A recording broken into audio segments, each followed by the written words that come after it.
आँखें ना लगावे पूरा टोला ई जवार के, आँखें ना लगावे पूरा टोला ई जवार के। तो रोजो जाके अपन सगरो उतार के ई देतिया सोनार के। तो रोजो जाके अपन सगरो उतार के ई देतिया सोनार के। Mixed by Yuvraj Music presents Jamapur।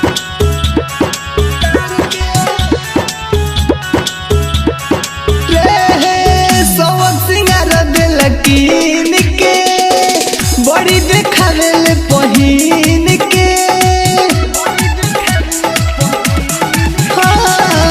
सब सिंगार दे लकीन के बड़ी देखावेले पहिन के।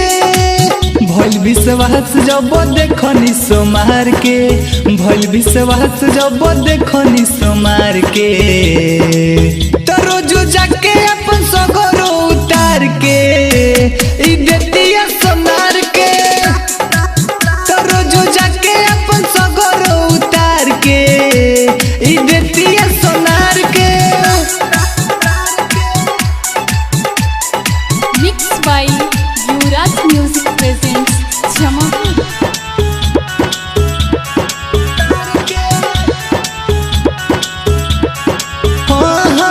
निकले होके जब गहली रे मचेला पूरा खल बहली रे। निकले होके जब गहली रे मचेला पूरा खल बहली रे। राकेश पवन के बोलावे आँख मार के, सूरज उपेंद्र के बोलावे आँख मार के। तो रोजो जाके अपन सगरो उतार के ई देतिया सोनार के।